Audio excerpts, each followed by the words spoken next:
So this is getting harder. I don't know necessarily why. I'm trying to figure that out.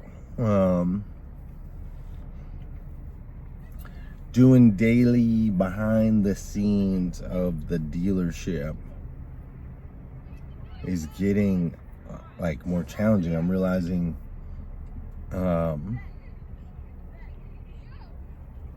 like I missed a day. I didn't even think about it. Like for a while it was like routine. It was like, okay, boom, boom, boom, do this throughout the day, cut a couple clips, pop, pop, pop, pop, pop, pop, pop, pop, pop, pop, throw it up, and then I think that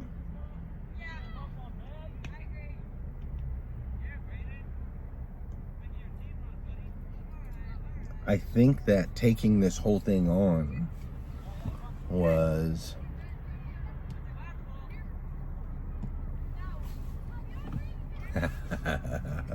I think that, sorry Tina, I know you don't like that. I think that this whole thing is probably a little more challenging than anticipated. There are factors that I just didn't factor in.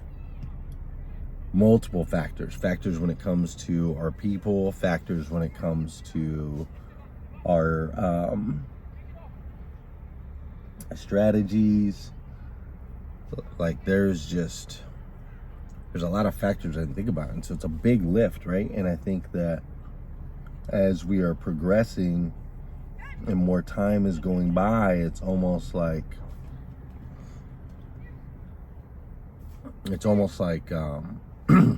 there's just so many different things that we have to do, so many things that need to be done, so many things that we have to pay attention to. And so behind the scenes, making of a dealership 800% elite auto, the only behind the scenes on YouTube or anywhere in the world where we are documenting every day the highs, the lows, the ups, the downs, the wins and the losses, as we are building a car dealership from scratch, like literally from scratch, taking a building that was empty and turning it into something powerful and profitable is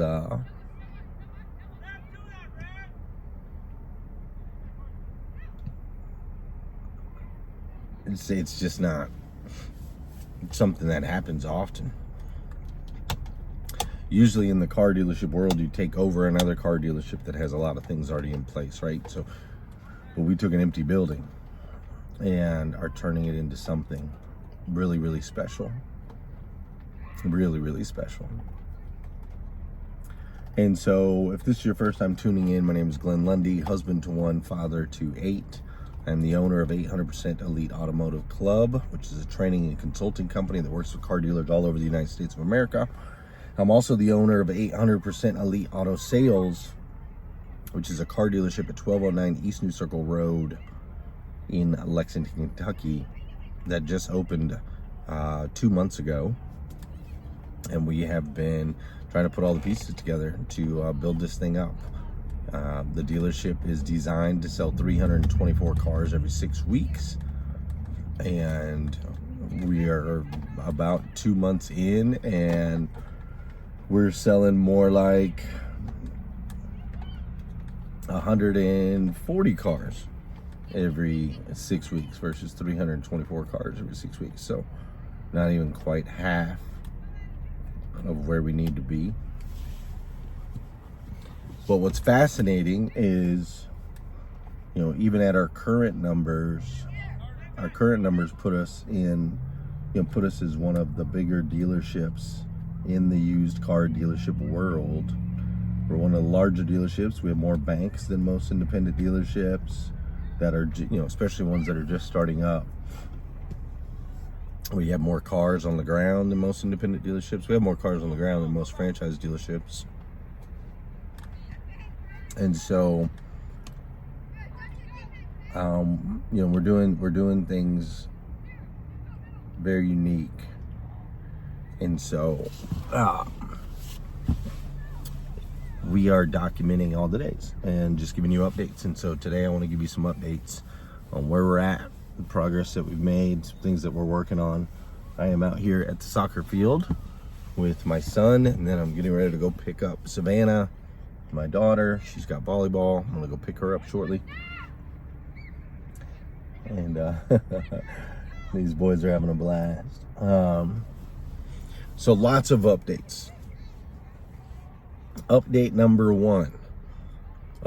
one is we recently found out that we are getting there are hundreds of phone calls coming in daily, and we're actually receiving a very small percentage of them. Multiple reasons for this. Phone systems, the way they're set up, voicemails, how they're not set up the way they're supposed to be, after hours stuff not being set up. So we have missed a lot of opportunities in the last 2 months through phone calls. We also found out that our CRM, our customer retention management tool that we use, that has all of our customer information in there, that we do all of our text messaging through, the phone number on the other side, like when people receive a text message from us, it comes from a phone number, but it's not our store phone number. It's a tracking phone number so that we can track, all the calls. And the phone number that's been going out, when people call that phone number back, it goes to some guy named Scott, who is, he works at a Toyota dealership. He's a salesman at a Toyota dealership. I don't even know what Toyota dealership. So think about that, right? We're investing a bunch of money, and then the call, somebody's talking with one of our people, and then they decide that they don't want to text anymore. They actually want to call. They push the number to call, and they get the voicemail of Scott, or Scott answers.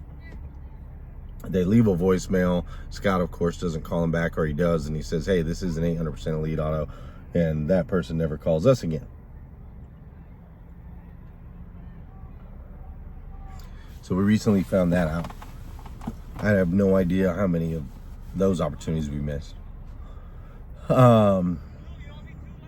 Also,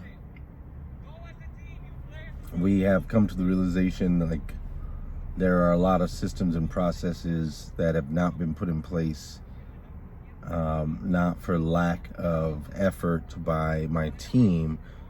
Just, again, it goes back to me doing these videos. There's so many things to do. Which one do you start on first, and how do you neglect the other ones? And how long do you have to neglect the other ones to get, because it takes 67 days before something becomes easier to do than to not do. But 2.5, we can't leave these other things for 2.5 months. Normally what I would do in an environment, if we were to take over a new dealership, or go into a dealership that's already existing, so on and so forth, we'd prioritize what's the one thing that makes everything else easier. And then we focus on that one thing for 90 days. And then we do the next thing for 90 days, next thing for 90 days, next thing for 90 days. But that's because the other stuff in that store is already kind of established. And so you can take your eyes off certain pieces, even though they're not performing at top levels, it's performing at least. When you're spinning plates, right? Spinning plates, you have a moment to spin this one, and while it's spinning, you can at least go spin another one. Whereas in our situation, you just got a bunch of plates. None of them are spinning long enough for you to even think about going to try and spin another one.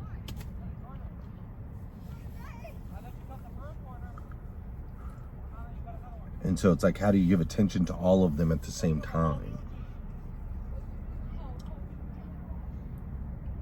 Right? How do you... That's money corner. But I'll be another lap.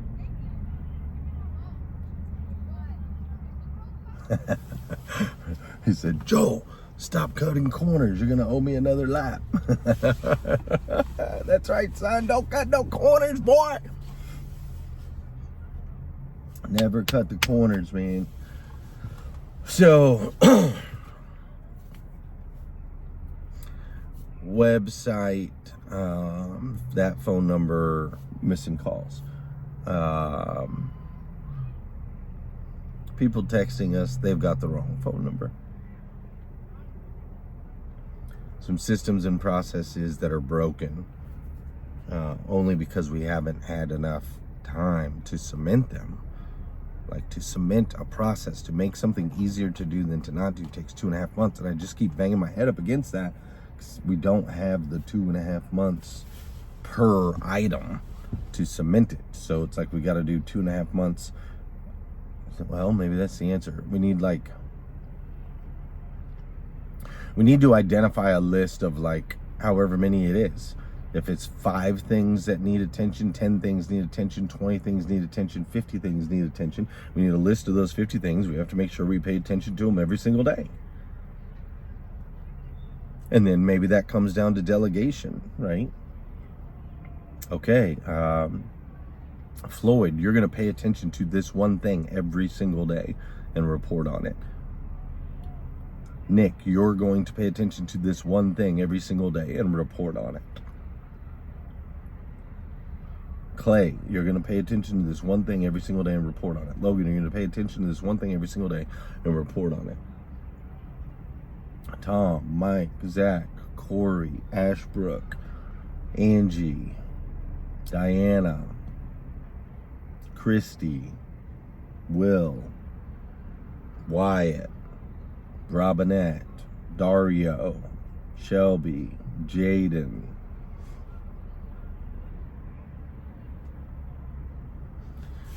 I'm gonna have to really think through that and process that. So Joel needs to come on. There he is. I'm gonna have to think through that and process that a little bit. But that's one of the challenges, or some of the challenges. Some other updates is on the accounting side. Hannah's having to, so we have floor plan with one bank, and that bank wants us to have our bank accounts, like our checking accounts, set up with that bank, because the way floor plan works is it lets us buy cars without paying for them now. You pay for them when you sell them. When you sell a car, you sell the loan, or a bank takes over the loan if that person finances. What's up, son? Hey. No cutting corners. You were smiling about it when out there, when he said not to cut no corners. But you're not smiling at me when I say it. How was practice? Fine. Yeah. Did you like playing out in the field instead of goalie? A little bit. You'd rather be goalie? Yeah, that's your jam, huh? You be jamming on the goalie. Jamming on the goalie. So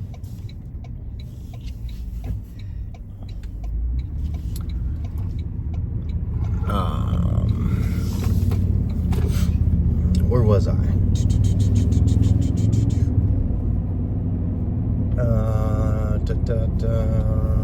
The systems and processes, we talked about that. Oh shoot. Oh, the banks. So from an accounting side, they so floor plan, you pay off the car. So the bank, when you arrange a loan and financing, the bank sends you the funds. So if you finance a vehicle for $30,000, you buy the vehicle from me, I'm gonna set the loan up through whatever bank. Then once I send over the paperwork, that bank is gonna send me $30,000, which is gonna go into my account, which pays for the car that I bought before, and we got to pay it off. So this bank wants our checking account to be set up at the same bank. The bank that we have, the bank that we set up floor plan at wants us to, set up the account with them so that they can see in real time as soon as we get, is there a curb right here? They can see in real time as soon as we get funded.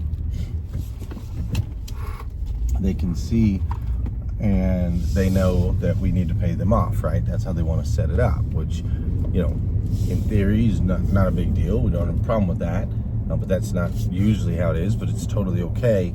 The thing is, though, we already have a bank account set up with another bank, and when we went through and did our dealer agreements, right? You have agreements that you sign whenever you sign up with a bank that's going to do financing with you. You have all these dealer agreements.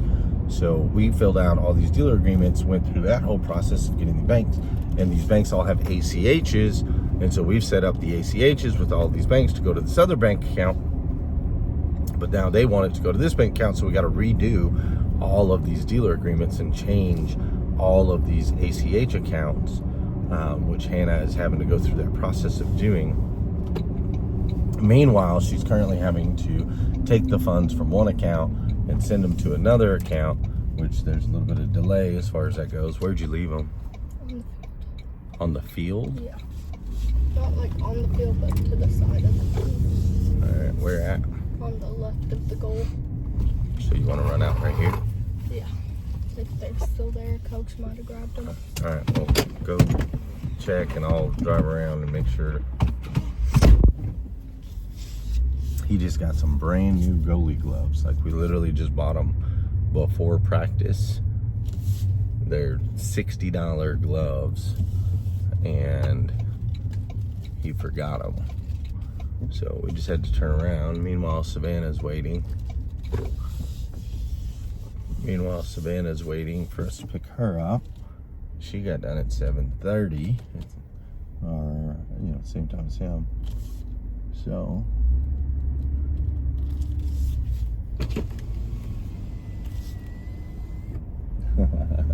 his coach has them, so he's good.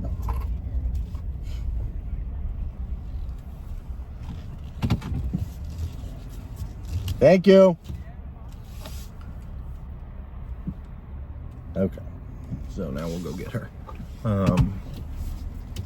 So anyway, she's having to move the money and so on and so forth from one account to the other account, and try to get all this things set up. And it's quite challenging. And then to top it all off, money moves fast in this game, moves in and out. She gets a call from them, and they're like, yo, that this particular account is overdrawn. You got to stick some money in there. And she's like, bro, we just made a deposit yesterday, $100K cash. And they're like, oh yeah, we got to hold those for 24 hours. Like, what are you talking about? What do you mean you're gonna hold a cash deposit for 24 hours? Cash? Like, that doesn't make any sense. So anyways, lots of challenges still with the banking. We also have, when it comes to the floor plan, that affects all kinds of other things too, as far as, not just floor plan, but when it comes to inventory, there's a lot of things you have to do. When you get a vehicle from out of state, you got to transfer, you got to get an out of state inspection, which there's a guy that has to come by and do all the inspections. And then when you get out of state inspections, you have to transfer the title, over into your name. All these processes take time, which they give you a window of time. They give you like 15 days. But when you're trying to do 200 of them all at the same time, like we did when we started, you're trying to do 200 of them all at the same time. We didn't have a floor plan, so they were set up in different places.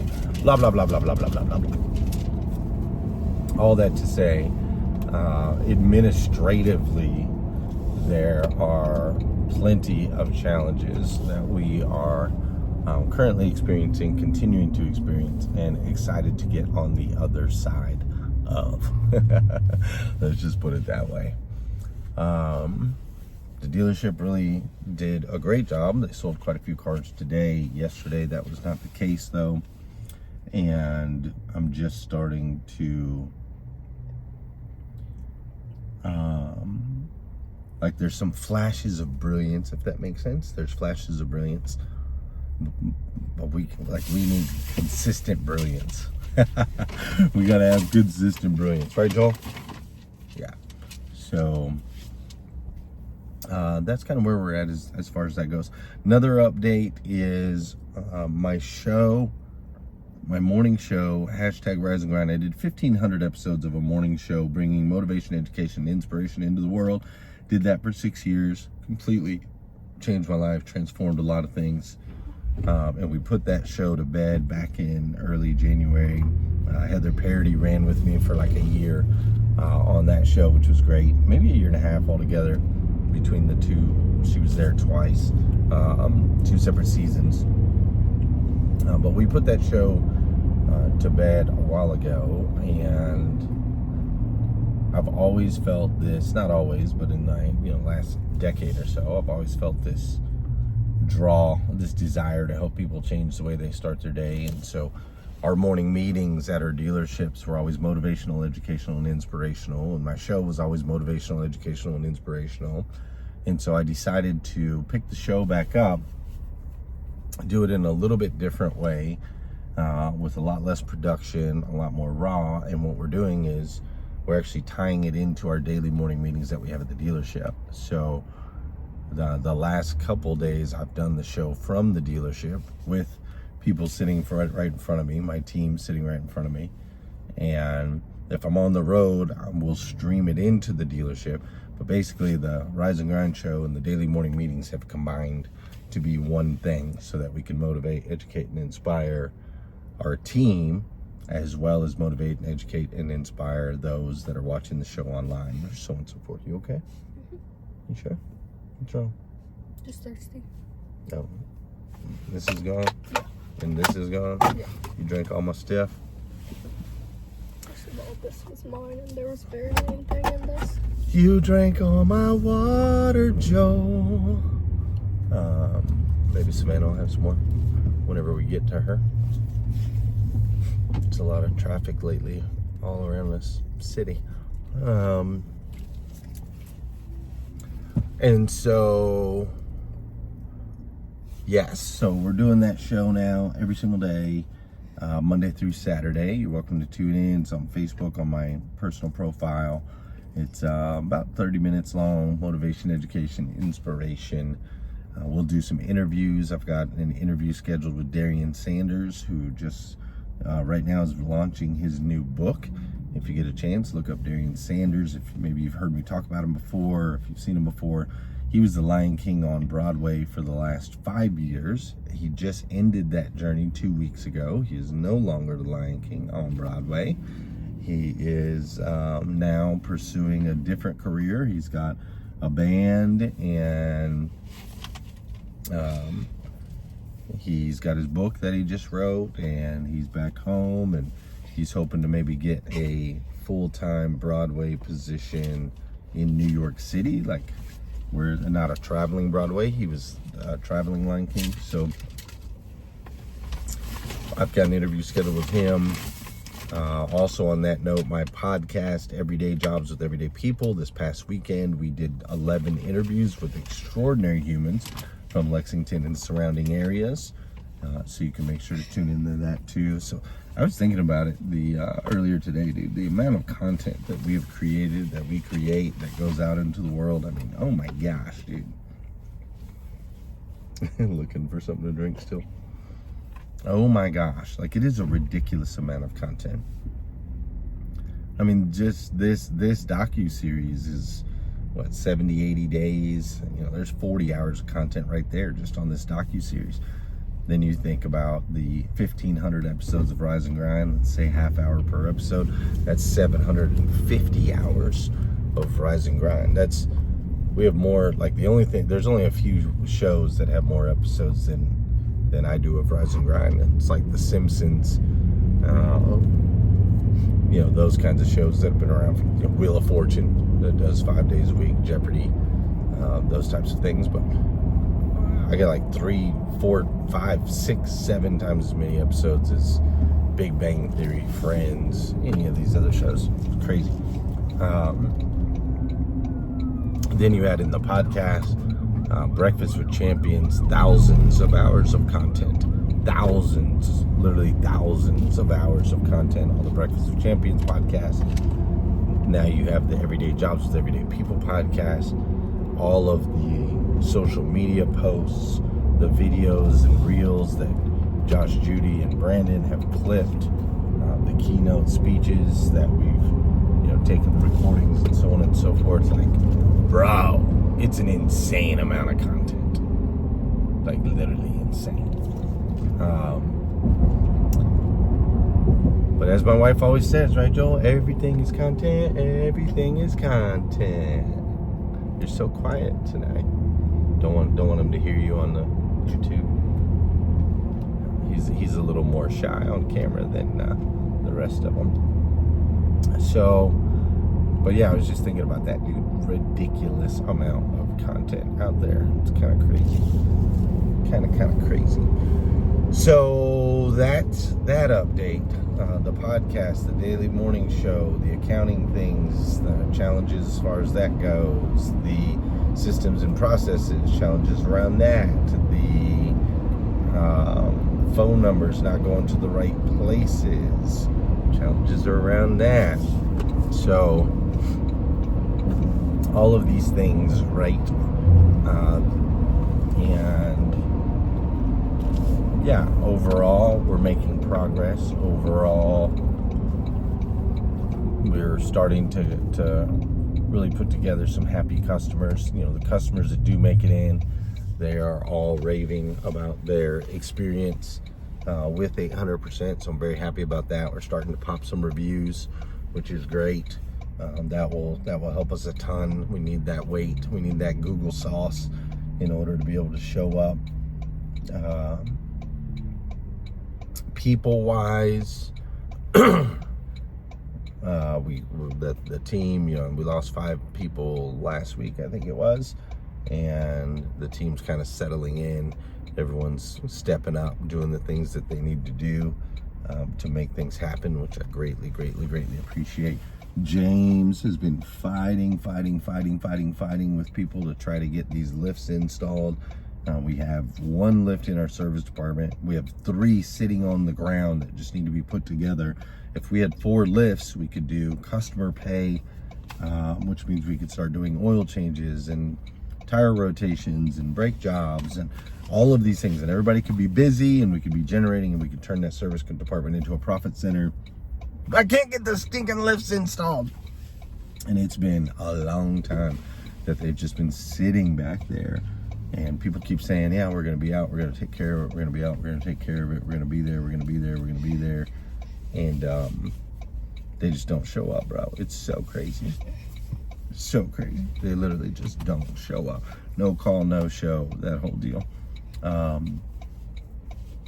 Actually, now that I think about it, we did lose 1 more person this week. Now that I think about it, one more salesperson that we parted ways with. So it's like Willy Wonka and the Chocolate Factory, right? How many kids did we start with and how many do we have now, right? Except for it's not kids, it's amazing humans, grown folks that are just figuring out that there's a certain level of intensity, a certain level of pressure, a certain level of self-discipline that is required in this environment that's not necessarily required in other places. And so for some people it works out, for some people it doesn't. But yeah, I think that's about it as far as updates for the store. I appreciate you tuning in. Make sure you like, make sure you subscribe, make sure you tell your friends, all those good things. And I will get back to getting better at catching some clips and stuff throughout the day, so you don't have to just sit and listen to me talk to get all the updates. You can see them in the store in real time. Yes, sir. I did the same thing. Okay, I just saw you looking over here. I thought you needed me for something. Yeah, so I'll get better about giving you the different clips, letting you see all the things that are going on. Oh, we're still waiting on permits for the barbershop too. He's hoping that'll be done here in the next week or 2. We thought it'd be by October 1st, but that hasn't happened yet. So we're still trying to make that happen. as far as some permits that go. There's a lot of permits, just so you know. A lot of permits, a lot of licenses, a lot of red tape, lot of stuff that you have to do anything, to move your business in any way, shape, or form. There's I'm deep into Elon Musk's book, which I think I mentioned on the last update, and that was one of the things they talk about a lot, is like NASA had all this red tape and things that slowed things way down, and Elon would just be like, that doesn't make sense, I don't want to do it, I don't want to do it that way, that's an old archaic thing, it doesn't make sense, it doesn't apply to us, just keep going.